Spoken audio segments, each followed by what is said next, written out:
Welcome back to the channel, everyone. If you're new, my name is Randy, and this is the 1973 Dodge Dart Swinger that we've been rebuilding. If you haven't seen any of the previous footage, we've done all the steering, all the suspension, we rebuilt the engine in a shed, we're putting all new electrical gauges. Basically, the car has been completely stripped down and everything has been put back on it brand new. So today what we're gonna do is I got some of the cheapest speakers that Walmart sells. I'm gonna get some speakers put into the dash, and then I'm gonna get all the wiring hooked up. We're gonna get the dash back in the car, and then we're gonna go ahead and go back to sanding, get a little bit of Bondo on some of these creases, and just start working the body a lot more while I wait for other stuff to come in. So that's the plan for today. Let's get to work.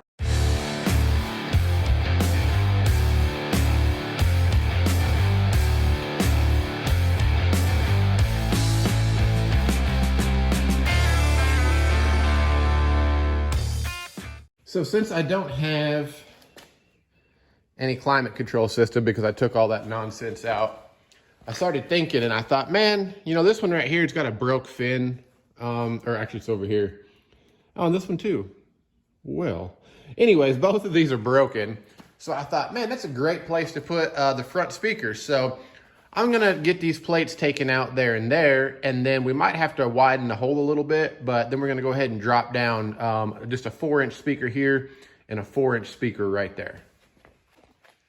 So I went ahead and flip this over so y'all could see, but to get these off, it's super simple. It's just taking these 3 right here off, those nuts, and then we'll be able to pop those covers off. So I'm gonna go ahead and get that knocked out, and then I'm gonna go grab the speakers, and then we'll flip this over, and then we'll start mapping it out. All right, now, when I said that I bought the cheapest speakers from Walmart, I literally mean the cheapest. I've never even heard of this brand. It's Scosche.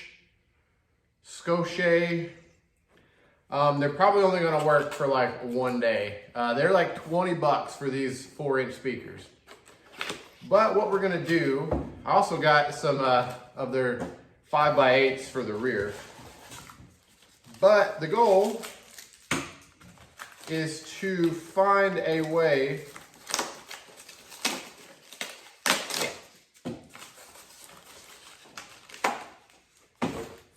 to get this guy into these openings right here.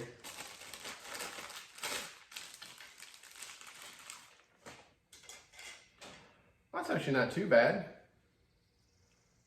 They look pretty good. You got a little cover.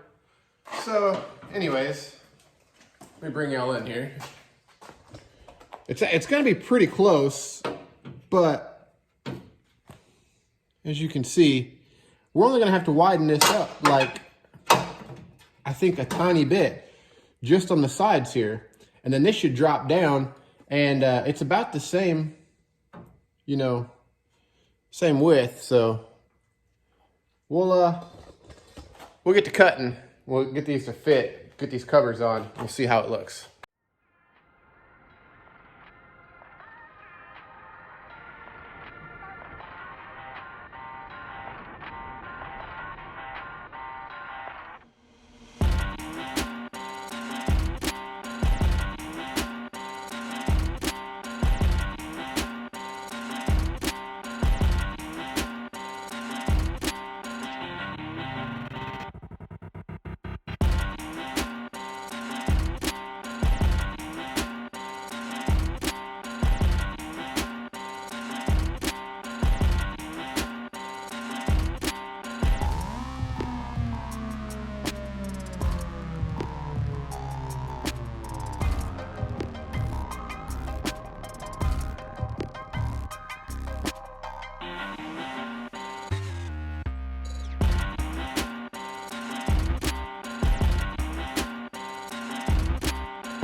So it looks like, to make it clear, I'm gonna have to come up into here a little bit,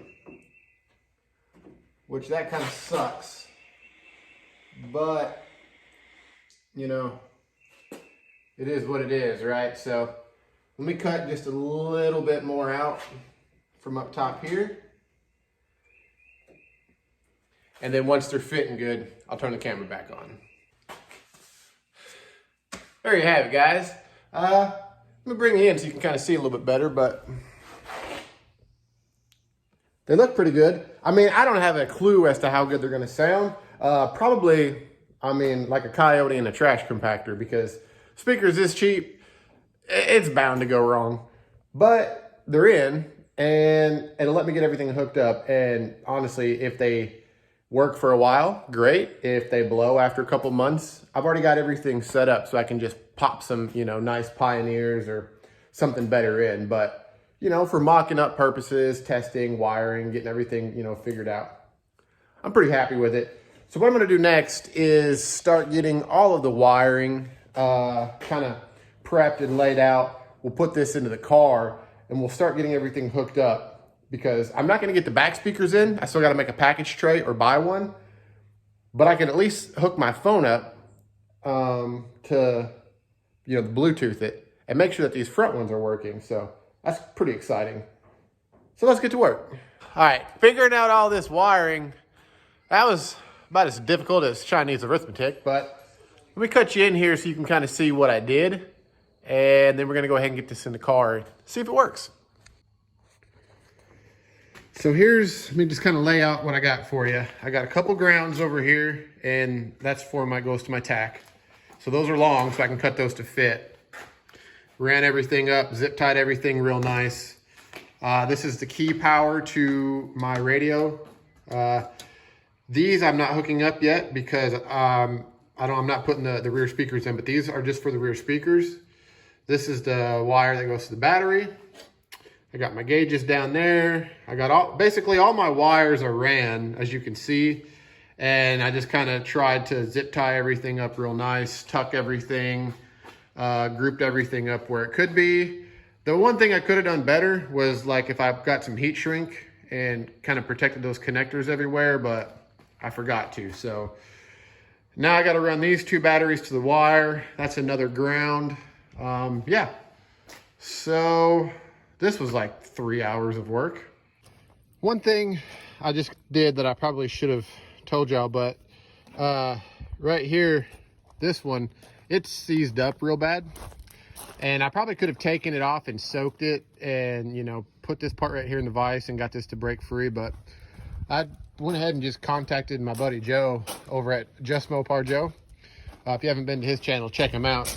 But I sent him a text and I was like, hey, this is what I need. You got like everything. You got one? And he was like, yeah, sure. So I went ahead and put that in. Figured it was easier to do with the dash out. So now that we got that done, let's grab the dash, put it in the car. Okay, so believe it or not, that took me, it was right at 6 hours just to get that dash back in. Get everything wired up, the whole nine. I mean, I'm telling you guys, it's wiring up a car on your own. It's about as difficult as shoving a cooked noodle up a feral cat's asshole inside a phone booth. But it pays off in the end when you get done. So battery's still disconnected. Haven't tried anything out yet. I'm gonna set the camera up and then we're gonna hook the battery up, cross our fingers and see if I did everything right. Maybe we'll get lucky, probably not, but it's worth hoping for. All right, I still gotta get this up and mounted, but right off the bat, that's not hooked up right, because as soon as I hook my battery up, it's showing how many volts I have. So I should have set that to keyed power. Mistake number one. But I'm getting, let me get you in here. See what I'm saying? But it's reading. So that's a perk.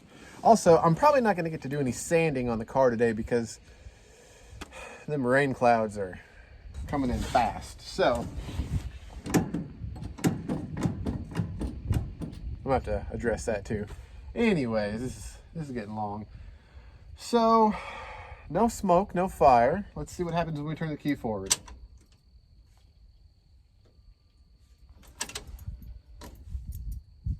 Smoke.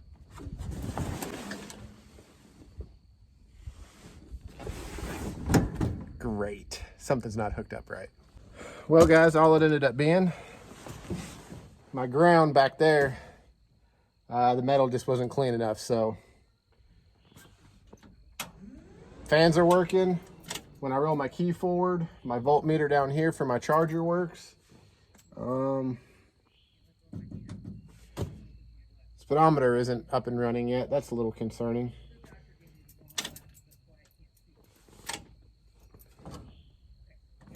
So let me see if I have power to my my radio. I'll plug it back in, see what happens. Now that I'm done feeling stupid about that, I don't have the antenna hooked in, but they work. They definitely work. And then, like I said, down here, you got your voltmeter down here. You got another one down here, which is kind of nice because I can actually see the draw. So right down here, it might be hard for it to, yeah, filming is gonna be weird. Anyways, I got 12 volts right here. This is directly off of the battery, but after everything runs through the system, I'm down to 11.8. Now what I did was, there's my gauges, and right here turns my, let me get that focus. Right here turns my fans on. So the good way of knowing if your fans are on or not is I made it so that my speedometer wouldn't power on until my fans are on. And then once that power's on, I can control my lights. See how they lit up? I put that right here on this toggle. I could have tied it into here, but I didn't want to. So let's start it up and make sure everything is working with it running.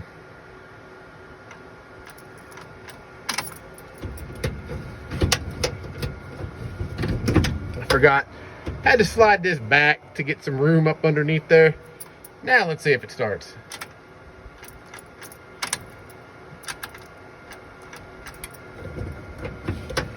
That's not good. Let me see what's going on. So what's going on is my my shifter doesn't really want to put it in park. The cable is really tight because earlier on I had a bad ground up front, and the closest ground the electrical system could find just happened to be the cable that goes from my trans to my shifter knob right here, right? So so it ended up melting the cable, so because of it, it's really hard. But yeah, anyways, here we go. Ready?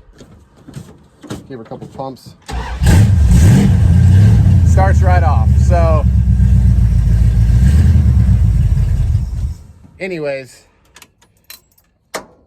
what I wanted to show you, or make sure that it worked, is one, as soon as we fired up, I was getting about 14 volts here, and I was getting 13.9 volts down there.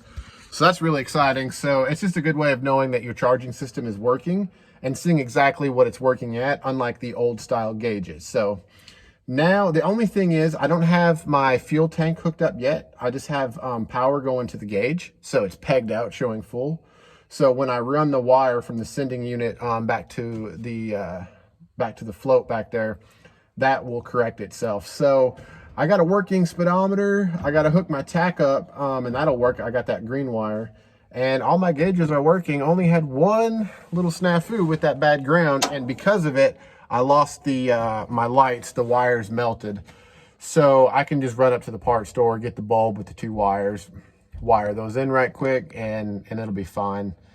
And then, you know, I'll be able to see those. But at minimum, I can see how fast I'm going, and I guess that's the most important.